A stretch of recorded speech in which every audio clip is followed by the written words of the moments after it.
Hola a todos. Es una gran alegría para mí estar nuevamente en los Estados Unidos y es un honor poder hablar ante todos ustedes hoy.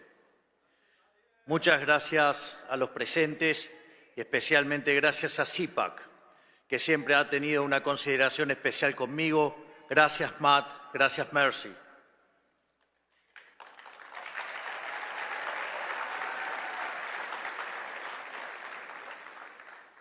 Hace apenas un mes dije en el foro de Davos que creo que estamos atravesando un punto de inflexión en nuestra historia.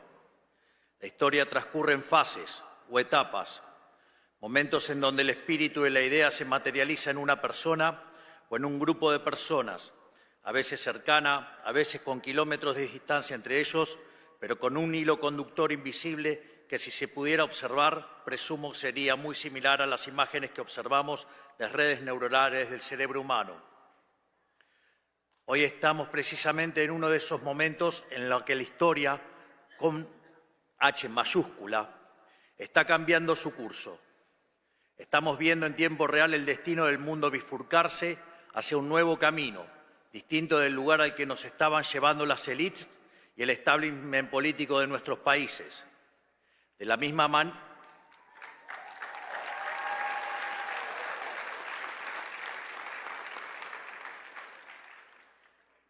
manera que en la década del 30 se podía vislumbrar que la llama de la libertad se estaba apagando y que comenzaba un nuevo cambio de servidumbre para la humanidad, hoy finalmente podemos decir que la era del Estado omnipresente ha terminado.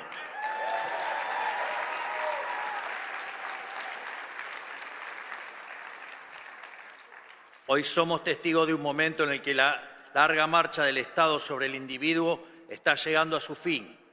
Me refiero, por supuesto, al colapso del modelo colectivista y el amanecer de una nueva era de libertad. Nos hemos preparado para este momento y creo que genuinamente que estamos dando una batalla crucial para el futuro de la humanidad.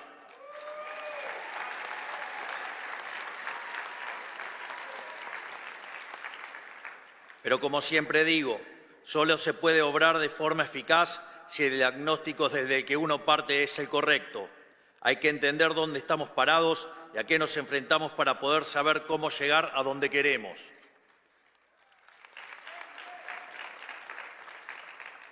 A lo largo de todo el mundo, las sociedades occidentales se enfrentan a un mismo problema y a un mismo enemigo, una clase política que extrae cada vez más recursos de los ciudadanos a través de impuestos, con el fin de implementar un modelo de expansión estatal ilimitada.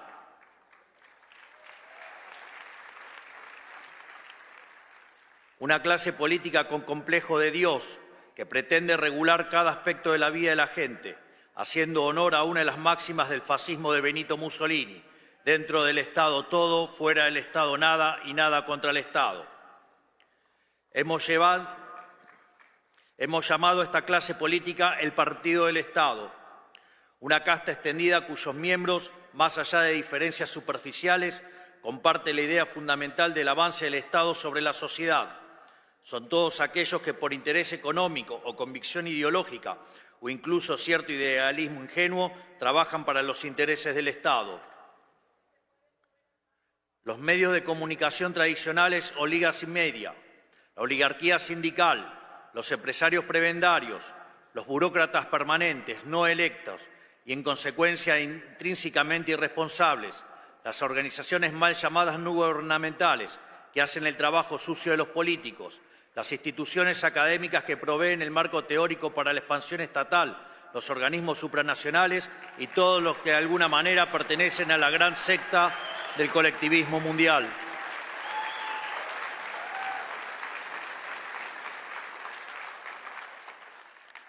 Y por supuesto, esto incluye a los partidos políticos tradicionales, que sin importar su color, coinciden en la tesis fundamental que más Estado siempre es mejor.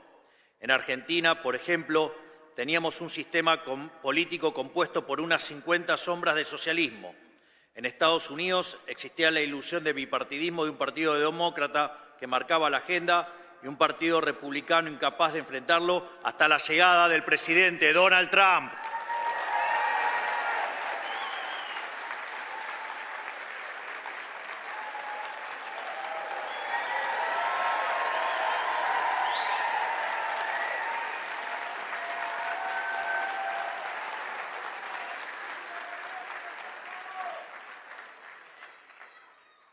¡Viva! Curiosamente, el mío lo van a tener que esperar hasta el final.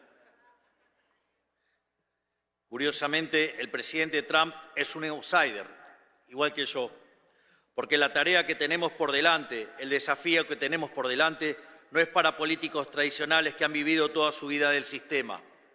Es para gente que no le debe nada a nadie, que no está comprometida por los vicios del sistema y que sabe que es más importante el cambio que el poder por el poder mismo.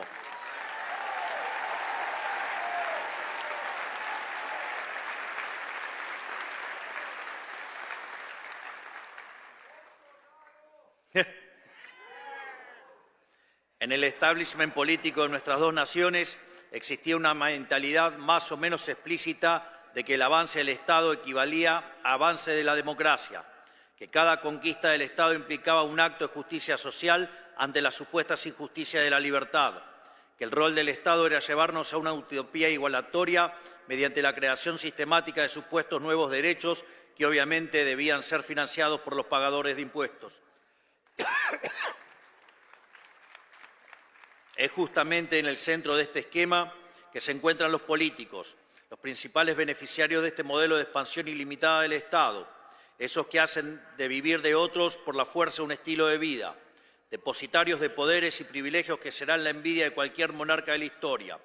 No importan las peleas televisivas ni las supuestas diferencias partidarias, todos trabajan para el mismo Dios, el siniestro, y su manifestación en la tierra, el leviatán del que hablaba Hobbes.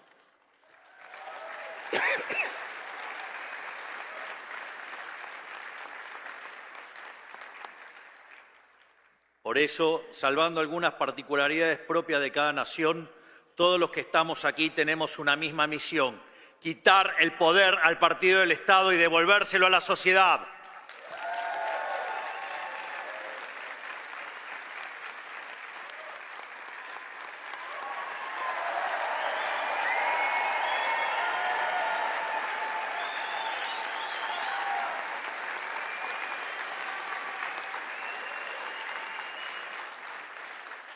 Es decir, como decía Albert Nock, que describió en su libro En nuestro enemigo el Estado, que el poder social fue progresivamente arrebatado y trasladado al Estado por la fuerza. Nuestro objetivo es hacer el camino inverso, aumentar el poder del ciudadano y quitarle el poder al Estado.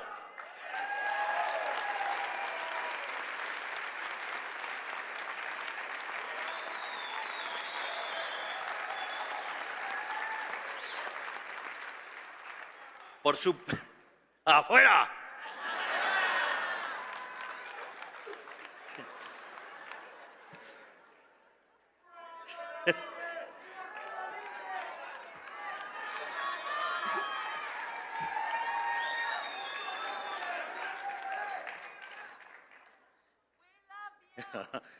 Me too.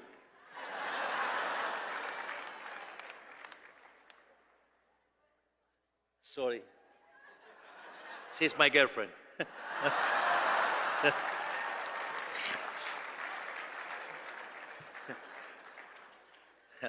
Again, por supuesto, no puede hacerse gestionando mejor el Estado tal cual existe o simplemente administrando correctamente los recursos de que dispone, sino que el único camino racional es achicar el Estado hasta su mínima expresión posible. Reducir el tamaño del Estado es en sí mismo un acto de justicia, porque cada erogación del Estado es una sustracción del pagador de impuestos.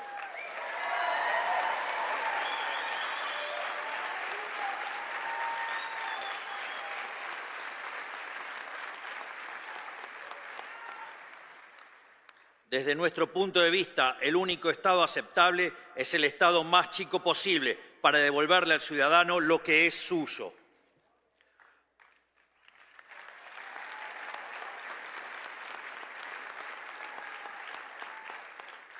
Por eso, todas las atribuciones que no tengan que ver directamente con la protección de los tres derechos fundamentales, que son el derecho a la vida, a la libertad y a la propiedad privada, deben volver a su origen, los individuos asociados de forma voluntaria sin intromisión del Estado.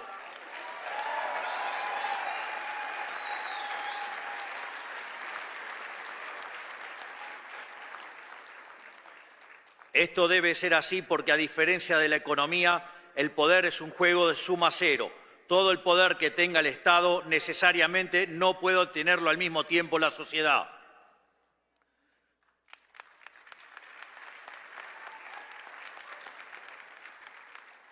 Por eso no creemos en soluciones parciales o compromisos de centro. Sabemos que hacer las cosas a medias es una invitación al regreso del Estado, que como un cáncer metastásico solo sabe expandirse y debe ser obligado activamente a retroceder. No sirve intentar alcanzar un justo medio. Todo lo que exceda su función esencial debe ser definitivamente quitado de su órbita o más temprano que tarde volverá a usurpar lo que no le pertenece.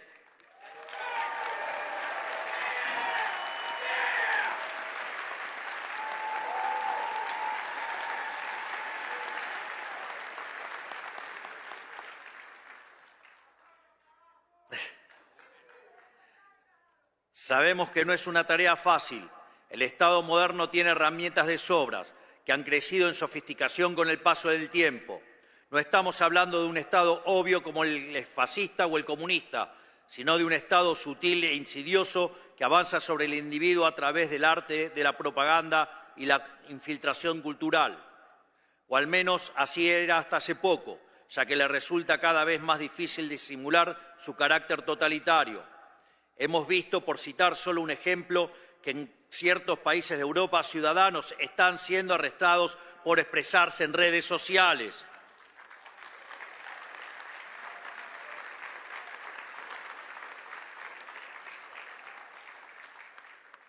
Pero en términos más generales, hablo de la financiación de la academia, incentivando la elaboración de estudios que justifiquen la implementación de políticas públicas intervencionistas y de la compra encubierta de medios de comunicación mediante la pauta pública. Hablo de las múltiples ONGs que viven de nuestros impuestos, de los subsidios a la cultura para producir propaganda y aquí en Estados Unidos, por supuesto, el escándalo de USAID, que destinaba millones de dólares de los pagadores de impuestos a financiar desde revistas y canales de televisión a fraudes electorales como en Brasil o gobiernos con aspiraciones discriminatorias como el de Sudáfrica.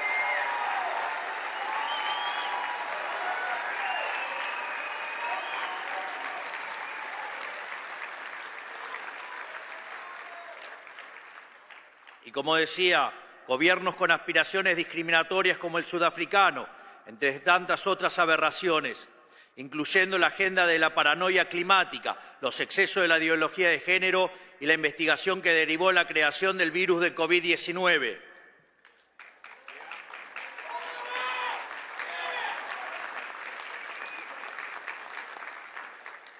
Sin embargo, lo único que realmente logra este mecanismo de bajada de línea globalista es transferir riqueza de la clase baja de un país rico a la clase alta de un país pobre.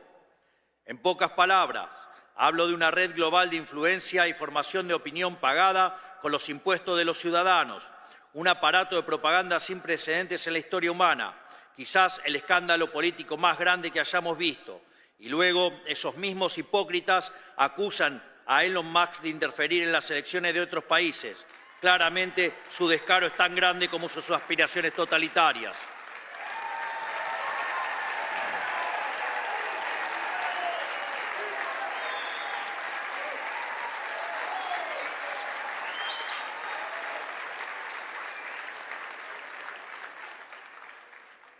Y si ese nivel de colectivismo en sangre hubiera tenido soluciones, sus apologistas tendrían al menos algo a lo cual aferrarse.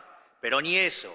Esa fue históricamente la excusa de los estatistas del pasado, que la prosperidad llegaría mediante la administración racional de recursos por parte del Estado, recursos que el sector privado era incapaz de aprovechar.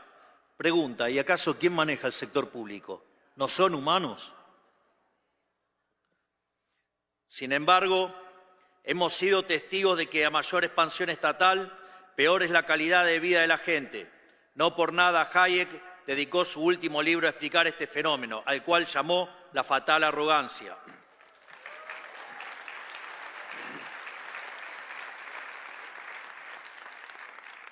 Pero esto no es accidental. Más allá de su evidente incompetencia, la clase política no se dedica a solucionar problemas. Al fin y al cabo, un problema solucionado es un área de la que el Estado debe retirarse. Al contrario, la clase política se dedica a perpetuar los problemas y así vivir de ellos para siempre. Por eso viven creando problemas nuevos, instalándolos desde sus aparatos de propaganda para luego ofrecer a sí mismos como solución. ¿Y en qué consiste esa solución? En la implementación de regulaciones que causan todavía más problemas a ser solucionados por más regulaciones.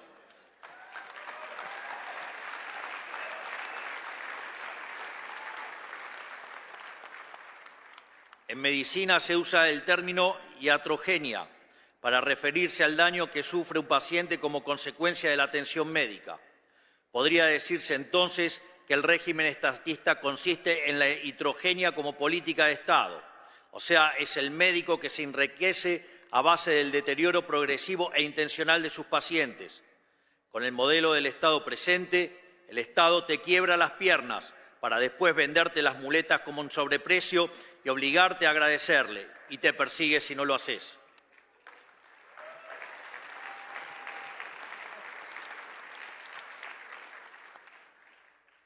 Como contrapunto, dicen algunos testimonios que en la medicina tradicional china el médico familiar cobraba honorarios de forma constante por mantener a la familia sana. O sea, según la leyenda, cuando un miembro enfermaba, el médico dejaba de percibir los honorarios, viéndose incentivado a resolver la enfermedad de una forma eficiente y rápida. Imagínense tan solo pudiera funcionar así el Estado. Cuánta miseria nos hubiéramos ahorrado.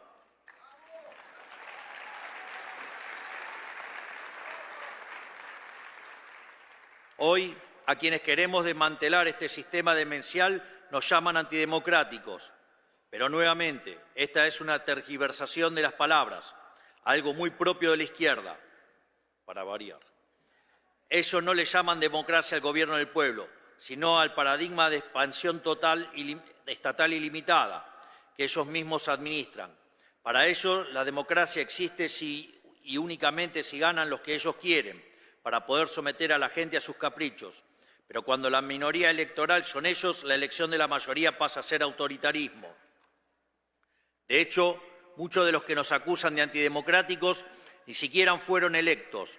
Toman decisiones que afectan a miles de millones de personas alrededor del mundo y, sin embargo, nadie los conoce.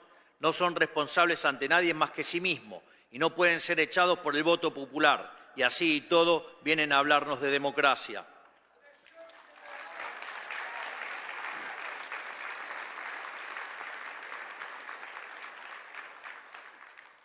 En fin, dicen que Trump y yo somos un peligro para la democracia, pero en realidad están diciendo que somos un peligro para ellos.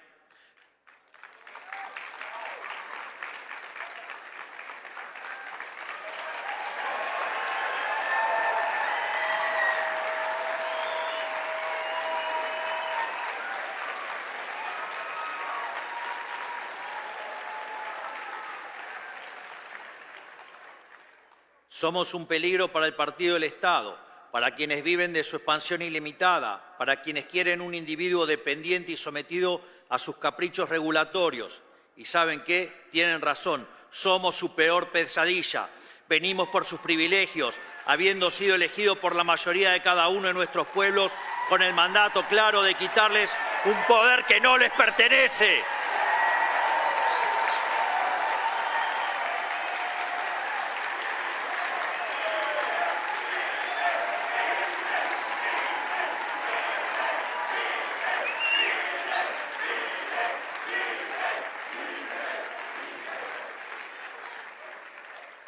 Hoy nuestros países, Argentina y Estados Unidos, necesitan pasar por una segunda independencia.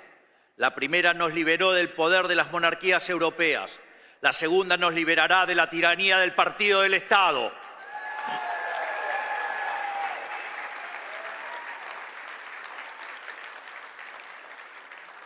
Por eso hemos puesto tanto esfuerzo en identificarlo, porque no se puede luchar contra lo que no se conoce. Y tener un enemigo bien definido es un aspecto fundamental de nuestra batalla cultural. Ahora ya lo conocemos, le hemos ganado en las elecciones y estamos en proceso de desarmar su leviatán, que es una herramienta de opresión perpetua.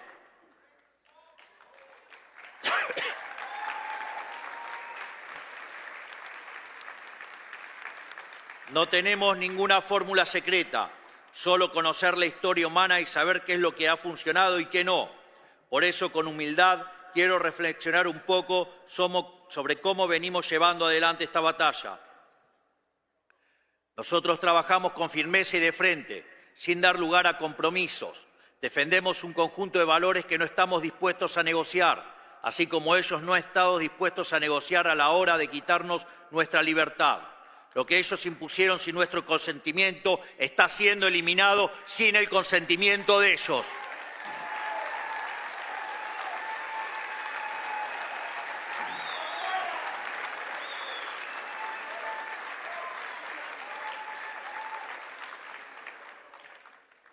Por eso hemos pasado la motosierra por los sectores y atribuciones del Estado que consideramos superfluos, redundantes, innecesarios o directamente perniciosos para la sociedad.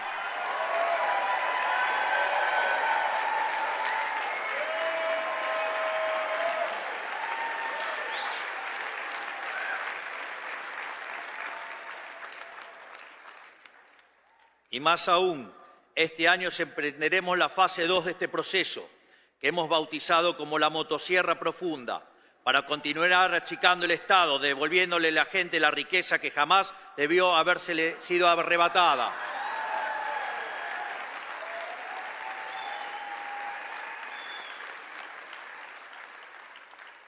Lo interesante es que este proceso de justicia tiene un correlato político, porque por su naturaleza el partido del Estado se financió históricamente de gasto público mal asignado y de negocios turbios con el Estado. Por eso, achicar el Estado es cortarle la manguera a los clientes del Estado enquistado en él, que ejercían un feroz resistencia al cambio, valiéndose el dinero de los pagadores de impuestos para mantenernos subyugados.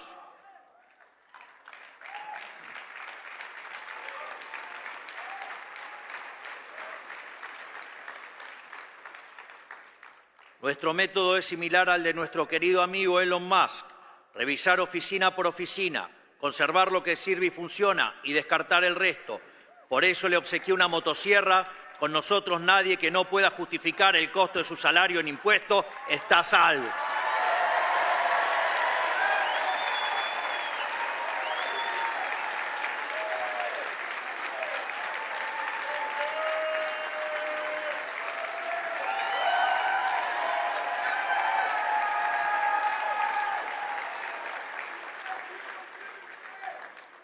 Muchos de ellos tendrán que volver al sector privado y ganarse la vida ofreciendo sus bienes y servicios en el mercado, tal como los pagadores de impuestos de los que han vivido tantos años.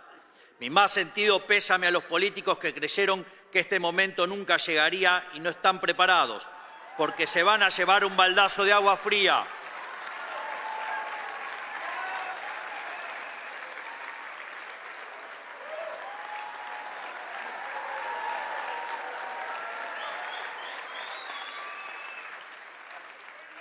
Por suerte para ellos, en toda desgracia hay una oportunidad, y debido a nuestro avance desregulador, los salarios del sector privado seguirán subiendo, por lo que si hacen las cosas bien podrán ser parte del progreso, pero lejos de la casta estatal.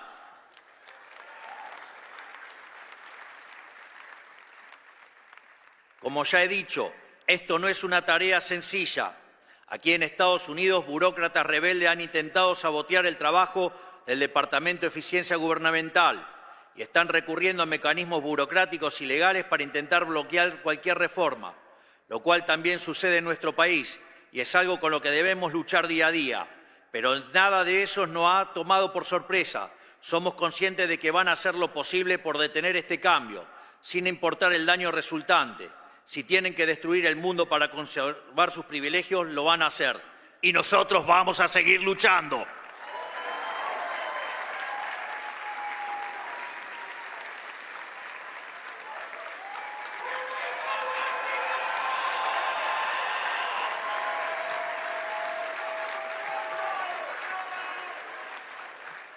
Pero hoy el problema se extiende más allá de las penurias a las cuales el modelo del Estado presente ha sometido a cada una de nuestras naciones individualmente, porque la decadencia de nuestros gobiernos durante la historia reciente a lo largo y a lo ancho de Occidente no solo empobreció material y espiritualmente a nuestros propios ciudadanos, también nos debilitó política, económica, cultural y socialmente ante el enemigo externo.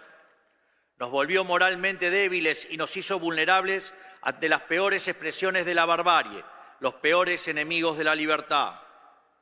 Y a ellos no se les puede dar un centímetro, porque cuando huelen sangre avanzan envalentonados y sin piedad. Esto quedó demostrado durante los cobardes ataques perpetuados el 7 de octubre de 2023 en Israel, que costaron más de 1.000 inocentes y la captura de 251 personas.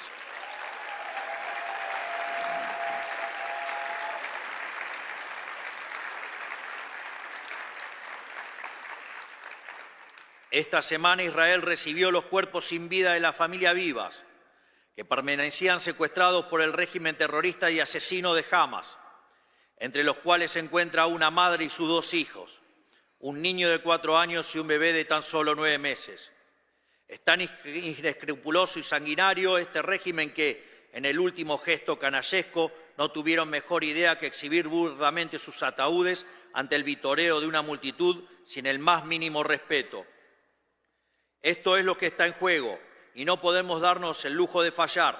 Por eso es fundamental que las naciones que hemos abrazado en las ideas de la libertad permanezcamos unidas y colaboremos unas con otras.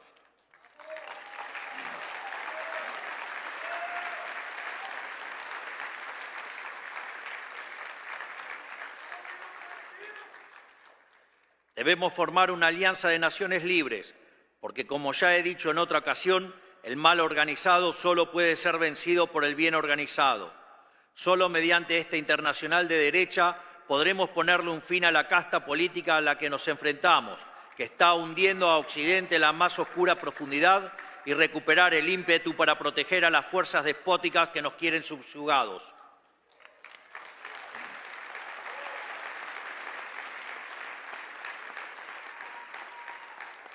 Por eso quiero también aprovechar para anunciar que Argentina quiere ser el primer país del mundo en sumarse a este acuerdo de reciprocidad que pide la administración Trump en materia comercial.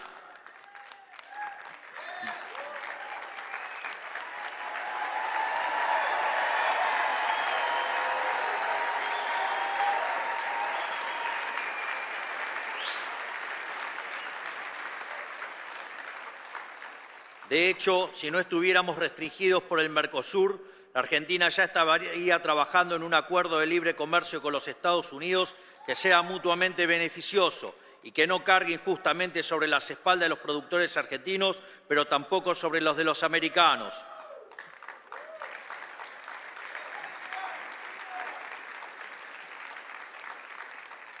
Esto es así porque solo trabajando juntos aquellos que queremos construir un mundo libre podremos salir adelante. Solo así podremos salir de la pesadilla del Estado omnipresente y así poder seguir haciendo lo que sabemos hacer como Occidente, poner a prueba los límites de lo posible, confiando en la creatividad de la sociedad y no en la discrecionalidad estéril de los burócratas.